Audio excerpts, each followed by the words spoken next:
I was just in the thick of months of really struggling with my body image, really just struggling with that feeling of I miss my body before pregnancy. I don't feel like myself. I miss my pre-baby body. You're looking at pictures of yourself, before you were pregnant, and you're longing for that body. And if you're there, I have a few things that you need to hear that it took me months to realize, and I don't want it to take you months to realize. Your body is your body still. I hate, I'm just gonna say it. I despise bounce back culture. All that you're met with is time and time again of how to lose the baby weight, how to get your body back. That doesn't even logically make sense. Your body's the same body. It looks different, but it is your body. You're just met with transformation pictures. You're met with how I got my body back, how I didn't gain weight in, pregnancy, how I got to my pre-pregnancy weight in a month. What? My body bouncing back was meaningless to me, because what I really wanted was I wanted my health to bounce back. I wanted my fertility to bounce back. I wanted to feel energetic. I didn't want to feel like I was dragging myself around. I wanted to have energy. I wanted to have fertility. I, God willing, want to have a lot more kids. I do not want to put my body in a position where while breastfeeding, while not sleeping, I'm running my body into the ground, because that has consequences. It has consequences. And so if you find yourself being tempted to do extreme things just for the sake of bouncing back, ask yourself, do you want your body to look like it bounced back, or do you want your health and your vitality and your fertility and your energy to bounce back? The truth of the matter is that there are a lot of very unhealthy ways to manipulate your weight. I've done that game. If you're watching this and you're a woman in your 20s at all, you have probably played diet culture game. You have probably done some things where you're restricting your calories or you're over exercising, and you've seen it. And a lot of us have been on that train, and all that I've experienced from that was hormone issues, health issues, and it not being sustainable, because I can't live my life like that. Getting very honest about where your priorities are, because it's normal to be I want to feel healthy, I want to feel good, but a lot of us associate that with I need to lose weight. But what if we detangle that from our conditioning and we ask ourselves, okay, well, actually, what if it's not the same? And what if focusing on nourishing my body means maybe that my weight takes longer to balance out, or that my weight is not the focus right now, but feeling good is the focus, and I can trust that my weight is going to come back into balance as it needs to. I'll be completely honest, brutal honesty moment right here. I really expected for my body to take a lot less time to return to its former look than before. And I will tell you, I am just about 11 months postpartum.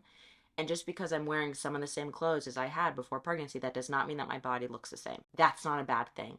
You're pregnant for 9 months. 9 months of changes, 9 months of hormone changes, 9 months of body changes. And guess what?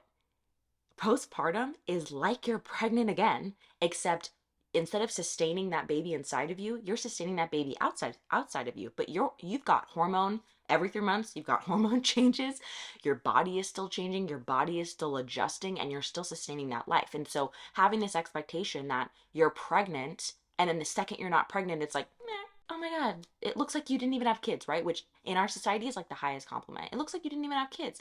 And we have this obsession in our culture with, as women and as moms, having this stamp of dignity if nothing has changed.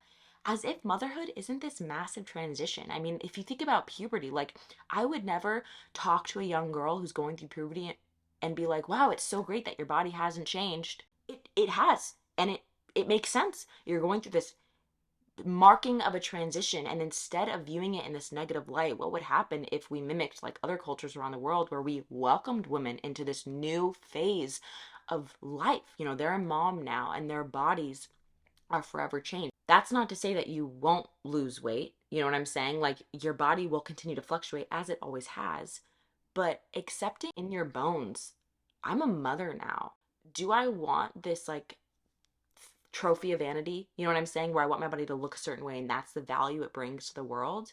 Or do I want it to be a vessel for bringing God glory? And really, that's what it came down to for me. And I would repeat that to myself over and over and over again. My body is not a trophy for my vanity. It is a vessel for his glory. And raising children and bringing life into the world and stewarding them well and loving on others and nourishing others and building a community, that to me Oh my gosh, that takes precedence over how perky my boobs are or how thin my waist is any day. That's not to say I don't have bad days, but hands down, getting clear on my priorities was super, super important. And I had to, with that, recognize the things I was projecting onto my body as a scapegoat and instead dealing with those specifically. Let me explain what I mean by that. When you're entering into new momhood, so much has changed. Like, so many things are changing at one time, especially if this is your first kid. You are learning an entire new way of life.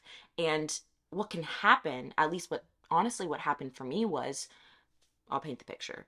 I had stitches after birth, and those were healing. And so things felt different down there, which means sex felt different, and sleep was different, and my hormones were still balancing, and I couldn't wear any of my old clothes, but I didn't have a lot of new clothes to wear. And so there was a lot of different all at one time. So what began to happen was everything became about my body because it was tangible and it was easy to just pinpoint. If only my body looked the way that it did before pregnancy, I would feel the way that I did. Sex would be easier. We wouldn't have to be relearning how to have sex because my body's still healing. And my clothes, I'd be able to wear my clothes again, and I would feel more confident and I'd feel more like myself. Because instead of leaning into the uncomfortable feelings that new momhood can bring, which is a lot, I mean, it's challenging and it's sanctifying and it can be frustrating at times and it can be tiring at times. A lot of the temptation leads like us to just want to kind of escape and be like, I just want to feel the way that I did before. I projected that onto my body and said, well, if my body looks the way that it did before, all my problems will be solved, right? And I had to start taking every issue piece by piece and addressing that head on. So, for example, postpartum sex, which could have a video in of itself. I mean, come on with those stitches. What would happen is, because as moms know, you have to kind of relearn like how to have sex in the new months of postpartum. It's very common. Like, it's very common. And if you're in that phase right now and you're really struggling, I just want to say what everyone said to me, but I didn't believe them at the time. It really does get better. It really does get better. And also see a pelvic floor specialist. Those are my two pieces of advice. Instead of, what would happen was we would have sex and it wouldn't feel the same, or I would really struggle with feeling like desirable or like feeling there. And what would happen was, instead of talking through the issue of like, okay, how can we find intimacy where we are now? How can we relearn this? I would just get really frustrated and be like, it's because my body's different. And what happened was that it kept me in the place of being mad at my body and insecure about my body, but then it also didn't solve the problem. And finally, when I got to the place where I was like, we're going to do something about this, I started going back to pelvic floor physical therapist. All of the issues as far as like stitches and scar tissue went away.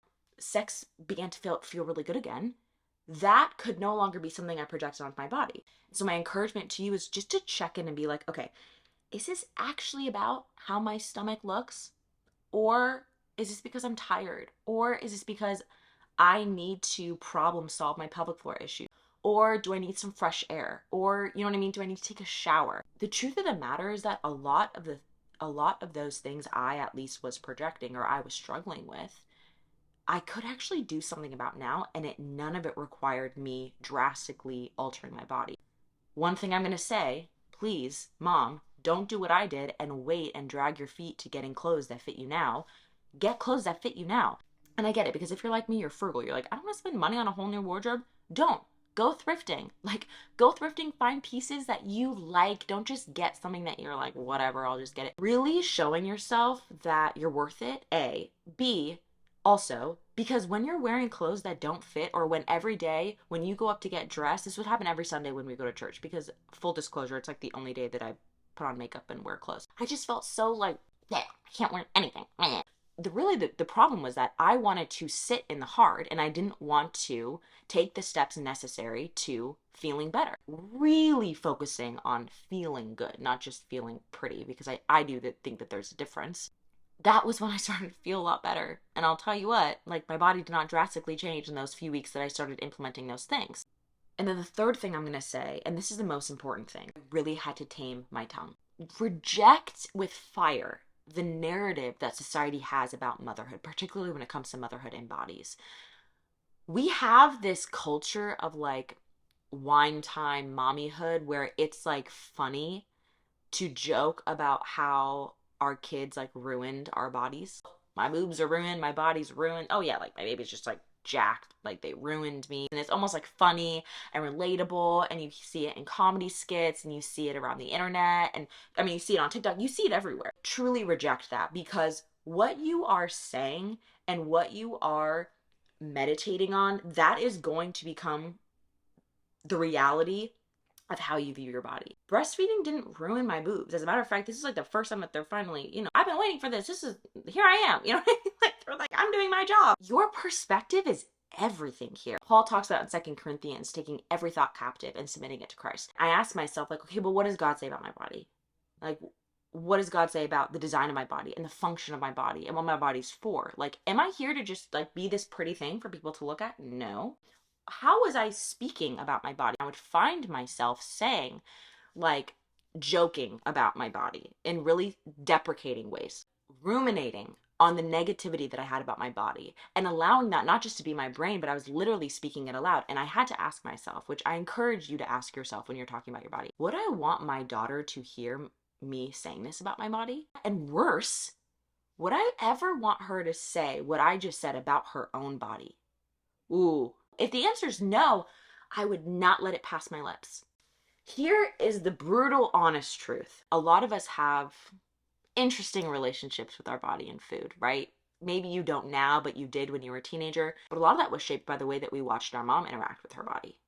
And a lot of a lot of their relationship with body was shaped by the way that they watched their mom interact with, their body. You know what I mean? Like, this is generational. Be very proactive. Like, watch the way that you're speaking. Watch the media you're consuming. What kind of media are you consuming? Are you consuming a whole bunch of like mom goal stuff on Instagram where it's all these girls and they're all like talking about how they got their, pre-baby body back?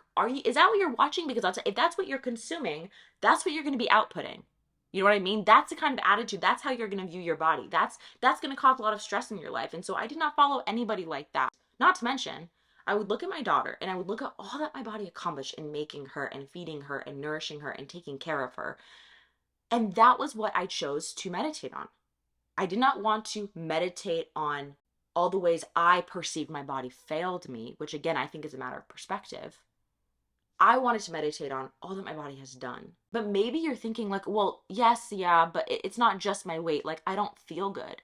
And to that I say, oh, for sure. Focus on your hormones. Focus on your health. Focus on feeling better, right? Like, our weight can be an indication that there's something going on hormonally, that our thyroid needs help postpartum. Like, for sure. This is not to say that it's never something we want to pay attention to. But again, the focus is on the bigger picture of how do you feel? What other symptoms do you have? And letting feeling good so that you can show up, you know what I mean, with energy and vitality in your life. Let that be the desire. I know you're struggling. I know this is a hard time, but nourish yourself.